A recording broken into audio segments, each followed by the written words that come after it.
అదే RTV app వార్తల్ని క్షణాల్లో చదివే అవకాశం ఉంటుంది. ఒక న్యూస్ పేపర్, ఒక టెలివిజన్ ఛానల్ మీ చేతుల్లో ఎప్పుడూ ఉంటాయి. ఎండలు మండిపోతున్నాయి. ఫిబ్రవరి మాసంలోనే విద్యుత్ వినియోగాలు రోజు రోజుకు పెరుగుతున్న పరిస్థితి నెలకొంది. నిజామాబాద్ జిల్లాలో ఎన్ని సబ్ స్టేషన్లు ఉన్నాయి, ఎంత విద్యుత్ వినియోగం పెరుగుతుంది, గ్రామీణ ప్రాంతాల్లో ఎలా ఉండబోతుంది, పట్టణ ప్రాంతాల్లో ఎలా ఉండబోతుంది, విద్యుత్ వినియోగం పెరగడం వల్ల విద్యుత్ వినియోగదారులకు ఎలాంటి ఇబ్బందులు ఏమైనా ఉంటాయా, అసలు ఈ ఎండల వల్ల అసలు విద్యుత్ వినియోగాన్ని ఎలా కన్జంప్షన్ అంటే ఎలా వాడుకోవాలి అనే అంశానికి సంబంధించి మనతో మాట్లాడేందుకు ఏదైతే సూపరింటెండెంట్ ఇంజనీర్ నిజామాబాద్ రవీందర్ గారు. సార్ చెప్పండి. సార్ నమస్తే. ముఖ్యంగా ఎండలు మండిపోతున్న పరిస్థితి నెలకొంది. ఫిబ్రవరి మాసంలోనే మొదటి వారంలో అత్యధికంగా ఎండలు కొడుతున్న పరిస్థితి ఉంది. ఎండల వల్ల విద్యుత్ వినియోగం రోజు రోజుకు పెరుగుతుంది. గత ఏడాదితో పోలిస్తే ఈ ఏడాది విద్యుత్ వినియోగం ఎలా ఉండబోతుంది, మీరు ఎలా అంచనా వేస్తున్నారు, ఎలా ప్రజలకు సేవలు అందిస్తారు? అయితే ఈ ఫిబ్రవరిలోనే మనకు విపరీతమైన ఎండలు రావడం వల్ల నిజామాబాద్ జిల్లాలో విద్యుత్ యొక్క డిమాండ్ అనేది విపరీతంగా పెరిగింది. లాస్ట్ ఇయర్ ఇదే సంవత్సరంతో కంపేర్ చేస్తే మనకి 30% అదనంగా వచ్చింది మనకి. ఇప్పుడు ఫర్ ఎగ్జాంపుల్ చూసుకుంటే మనకి లాస్ట్ మంత్ జనవరిలో 10వ తేదీ నుంచి పెరుగుతూ ప్రారంభమైంది. మనకు జనవరి 11వ తేదీ 9.6 మిలియన్ యూనిట్లు ఉంటే ఈరోజు 13.14 మిలియన్ యూనిట్లు, అంటే గ్రాడ్యువల్గా పెరుగుతూ ఉంది. ఎండ ఉక్కపోత స్టార్ట్ అయిన కొద్దీ పెరుగుతూ ఉంది. దీనికి ఏంటంటే ముఖ్య కారణం ఏంటంటే ఒక దిక్కు అగ్రికల్చర్ యొక్క వినియోగం పెరుగుతూ ఉంది. అదేవిధంగా ఎండలు ఉక్కపోత కారణంగా గృహజ్యోతి, మనం ప్రతి నెల గృహజ్యోతి 200 యూనిట్ల వరకు ఫ్రీ ఇస్తున్నాం కాబట్టి ఆ 200 యూనిట్లు ఎవరైతే వినియోగం చేసుకుంటున్నారో వాళ్ళు ఇతర పరికరాలు, కూలర్ కొనుక్కోవడం కానీ, ఏసీలు కొనుక్కోవడం కానీ, ఎందుకంటే 200 యూనిట్ల లోపు ఎలా వస్తుంది కాబట్టి ఆ 200 మేనేజ్ చేసుకునేందుకు అన్ని రకాల ఎలక్ట్రికల్ అప్లయన్సెస్ కొనుక్కొని మన రోజువారీగా మనకు డిమాండ్ పెరుగుతూ ఉంది. అంటే మనకు రాష్ట్ర చరిత్రలో మొన్న 8వ తేదీ 6వ తేదీ 15,000 వరకు డిమాండ్ వచ్చింది. దానిలో మనకి 534 మెగావాట్ల డిమాండ్ మన నిజామాబాద్ జిల్లాకి అందులో వచ్చింది. కాబట్టి ఈ డిమాండ్ను తట్టుకునేందుకు అన్ని రకాల వేసవి కార్యాచరణ ప్రణాళిక అనేది గత 3 నెలల నుంచే రివ్యూ చేసుకుంటూ ఎలాంటి ఇబ్బంది లేకుండా, వినియోగదారులకు ఎలాంటి ఇబ్బంది లేకుండా గవర్నమెంట్కి స్పష్టమైన ఆదేశాలు ఉన్నాయి. కరెంటు ఎంత వాడుకున్నా కానీ ఎలాంటి కట్ అనేది ఉండద్దు, దానికి తగ్గట్టు మీరు ఇన్ఫ్రాస్ట్రక్చర్ ఏది కావాలన్నా వేసుకోండి, దానికి శాంక్షన్ ఇస్తాం. కాబట్టి దాంట్లో భాగంగానే సుమారుగా 38 కొత్త లైన్స్, అంటే ఒక సబ్స్టేషన్కు సప్లై ఉంటుంది, ఆ సప్లై అదేమైనా బ్రేక్ డౌన్ వచ్చింది అనుకోండి, వేరే ఆల్టర్నేట్ లైన్ తీసుకునేందుకు కానీ 38 లైన్స్ కొత్తగా శాంక్షన్ చేసుకున్నాం. దానికి 13.41 కోట్ల ఎక్స్పెండిచర్ తోటి మనం చేసుకుంటున్నాం. అన్నీ కూడా అంటే ఒక సబ్స్టేషన్కు ఒక లైన్ నుంచి కరెంటు ఉంటుందంటే ప్రత్యామ్నాయ లైన్ దాకా తీసుకుంటాం. వినియోగదారునికి ఏమాత్రం ఇబ్బంది లేకుండా చేయాలనే ఉద్దేశంతో ఆ లైన్స్. అదేవిధంగా కొన్ని చోట్ల పవర్ ట్రాన్స్ఫార్మర్స్ ఓవర్లోడ్ అవుతున్నాయి. ఫర్ ఎగ్జాంపుల్ ఎక్కడ అంటే మనకి గౌరవరంలో అక్కడ ఒకటే ట్రాన్స్ఫార్మర్ ఉంది, దానికి అదనంగా ఒక 5 MA ఇంకో పవర్ ట్రాన్స్ఫార్మర్ పెడతా ఉన్నాం.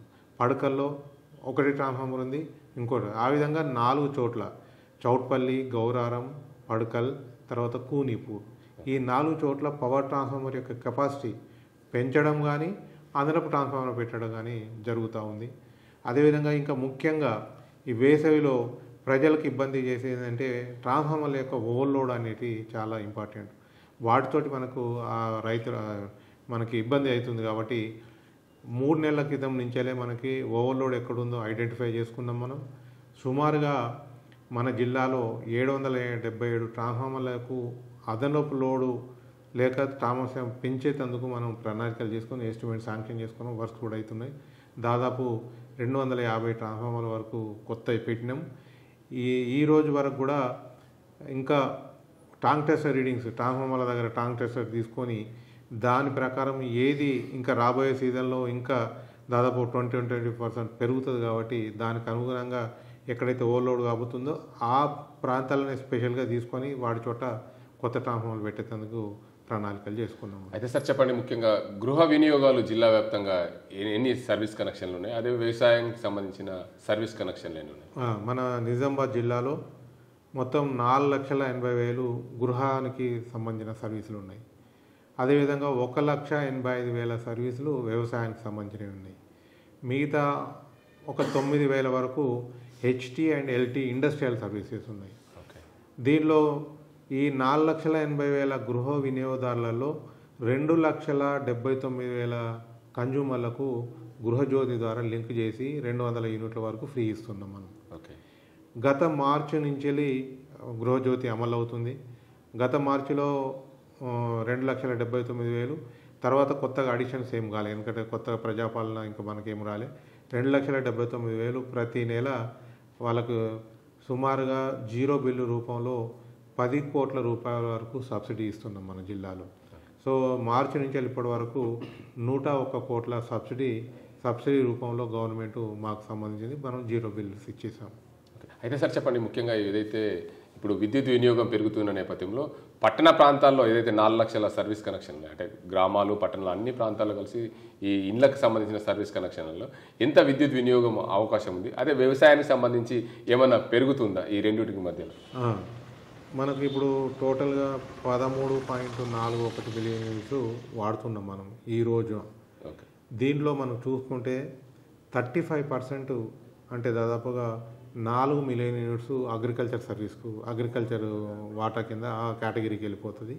మిగతా అదంతా అన్ని కేటగిరీలు కలిపోతుంది. దీనిలో అందులో మిగిలిన దాంట్లో 40% గృహ వినియోగం పోతుంది. అంటే దాదాపు 3 మిలియన్ యూనిట్లు గృహానికి, 3.54 మిలియన్ యూనిట్లు వ్యవసాయానికి, మిగతా కేటగిరీలను కలిపి ఇంకో 3 మిలియన్ యూనిట్లు. ఆ విధంగా 30% ఆ విధంగా ఉంటుంది.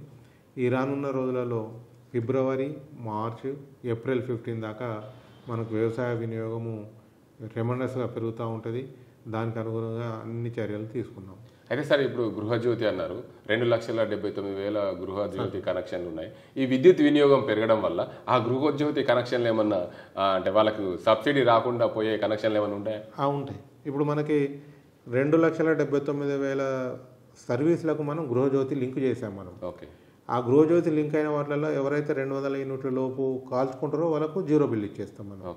అయితే మనం గత వేసవిలో చూస్తే 2,79,000 సర్వీసులకు గృహజ్యోతి లింక్ అయితే 2,25,000 సర్వీసులకు మాత్రమే మనం గృహజ్యోతి, అంటే ఆ మిగతా 50,000 మంది 200 యూనిట్ల కన్నా ఎక్కువ దాటిపోయింది కాబట్టి గృహజ్యోతి రాలకుండా పోయింది.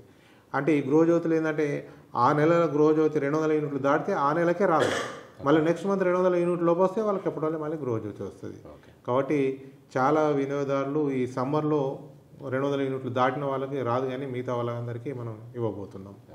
అయితే సార్ చెప్పండి, జిల్లా వ్యాప్తంగా ఎన్ని 220 సబ్ స్టేషన్లు ఉన్నాయి, ఎన్ని చిన్న సబ్ స్టేషన్, ఇక్కడ ఏదైతే లిస్ట్ ఉందో ఈ లిస్టు ప్రకారం ఏదేది ఎంత వాడుతూ పెద్ద సబ్ స్టేషన్? అయితే మనకి జిల్లాలో ఈహెచ్టీ సబ్ స్టేషన్లు అంటాం మనం. ఈహెచ్టీ సబ్ స్టేషన్లు అంటే 400 kV సబ్ స్టేషన్ కానీ, 220 kV సబ్ స్టేషన్ కానీ, 130 kV సబ్ స్టేషన్లు కానీ, ఇవన్నీ ఏమున్నాయంటే మనకి 43 4 2 6 10 16 17 21 ఈహెచ్టీ సబ్ స్టేషన్లు ఉన్నాయి. దాని తర్వాత మా పరిధిలో ఉండేటి 33/11 kV సబ్ స్టేషన్స్ 216 ఉన్నాయి. దీనికి కాను అదనంగా ఈ రీసెంట్గా మనకు ఒక 7 సబ్ స్టేషన్లు శాంక్షన్ అయినాయి. ఎక్కడెక్కడ అంటే మనకి నిజామాబాద్ పట్టణంలో చూసుకుంటే ఆ పుల్లాంగ్ చౌరస్తా వద్ద ఒక సబ్ స్టేషన్ నిర్మించబోతున్నాం. ఇదేంటంటే పూర్తిగా ఇండోర్ సబ్ స్టేషన్, అంటే లైన్స్ కనబడవు, ఏం కనబడవు, సబ్ స్టేషన్ ఉన్నట్టు కూడా కనబడదు, ఇండోర్ సబ్ స్టేషన్. అంటే నిజామాబాద్లో ఇటువంటిది ఫస్ట్ ఆఫ్ ఇట్స్ కైండ్ మొదటిది. తర్వాత రెండవది నాల్కల్ విలేజ్లో శాంక్షన్ అయింది. మూడవది ఇందల్వాయిలో తిరుమనపల్లి, సిరికొండలో తాటిపల్లి, తర్వాత భీమ్గల్లో రాహత్ నగర్, ఇంకోటి దనంబండ తండ కూడా భీమ్గల్లోనే ఉంది. తర్వాత వేల్పూర్లో వాడి. ఈ 6 సబ్ స్టేషన్లు మనం శాంక్షన్ అయినాయి. వీటికి గవర్నమెంట్ స్థలాలు కూడా ఇచ్చింది. టెండర్స్ వేయబోతున్నాం. టెండర్స్ రాగానే వర్క్స్ కూడా స్టార్ట్ అవుతాయి.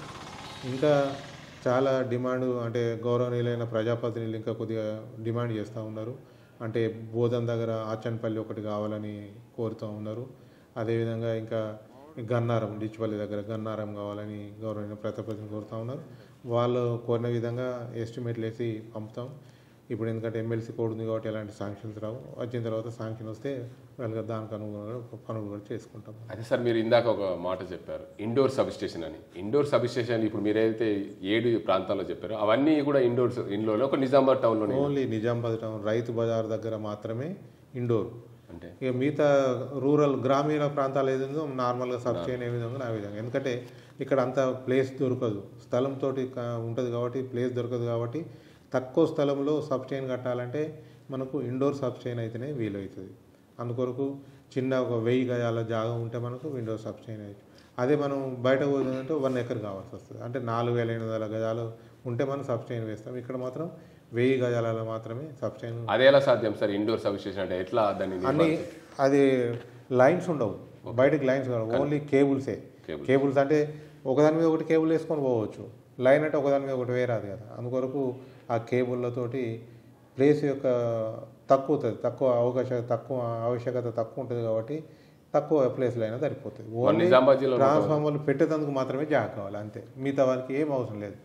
మనకు స్లాబ్ నుండి ఆ స్లాబ్ల లోపల అన్నీ ఉంటాయి మనకి. నిజామాబాద్ జిల్లాలో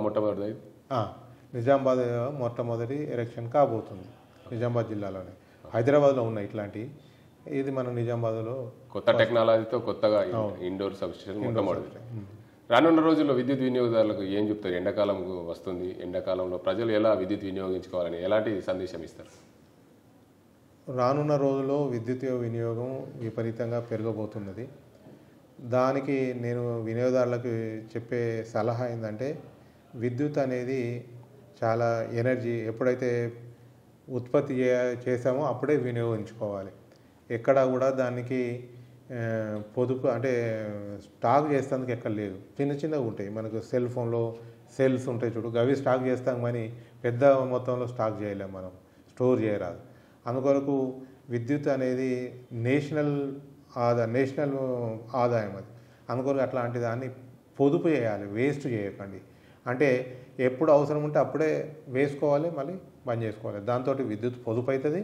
దానికి అనుగుణంగా వాళ్ళకు విద్యుత్ బిల్లు కూడా తక్కువ అవుతుంది. విద్యుత్ పొదుపు అనేది మనం ఒకటి చేయగలదు. నీళ్లు ఎంత ప్రధానం ఉన్నాయో, ఇప్పుడు నీళ్ళు ఎంత ఆవశ్యకత ఉందో విద్యుత్ కూడా అత్యవసర కమోడిటీలో చేరిపోయింది కాబట్టి విద్యుత్తును పొదుపుగా వాడాలని నేను అందరికీ మనం చేస్తూ ఉన్నాను. Okay sir, thank you. మొత్తానికి చూసుకోవచ్చు విద్యుత్ వినియోగం ఏదైతే ఫిబ్రవరి మాసంలోనే అంటే పెరుగుతూ వస్తుంది. రానున్న రోజుల్లో మనకు మార్చ్, ఏప్రిల్, మే వరకు కూడా విద్యుత్ వినియోగం మరింత పెరిగే అవకాశాలు ఉన్నాయి. అటు వ్యవసాయానికి ఇటు గృహాలకు సంబంధించి విద్యుత్ వినియోగం పెరిగే అవకాశాలు ఉన్నాయి కాబట్టి ప్రతి ఒక్కరూ విద్యుత్ని ఆదాగా వాడుకోవాలి.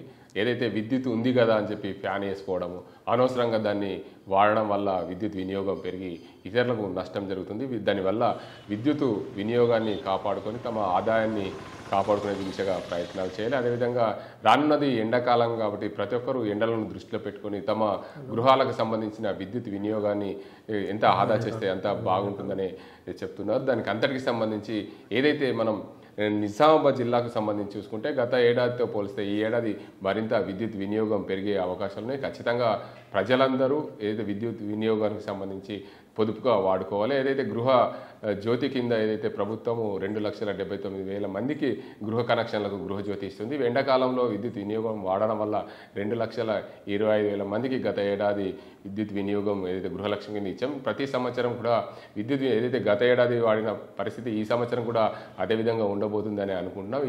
ఈసారి కూడా గృహజ్యోతికి సంబంధించిన విద్యుత్ వినియోగదారులు పొదుపుగా వాడుకుంటే వారికి 0 బిల్లు వచ్చే అవకాశం ఉందని చెప్పి నిజామాబాద్ జిల్లా ఎసి సూపరింటెండెంట్ రవీందర్ చెప్తున్న పరిస్థితి. ఇది ఇక్కడ పరిస్థితి. కెమెరా సాజిద్తో గంగారెడ్డి, RTV నిజామాబాద్. మరిన్ని వీడియోస్ కోసం ఛానల్ ని సబ్స్క్రైబ్ చేయండి. లేటెస్ట్ అప్డేట్స్ కోసం వాట్సాప్ ఛానల్ ని ఫాలో చేయండి. అండ్ లింక్ డిస్క్రిప్షన్ లో ఉంది.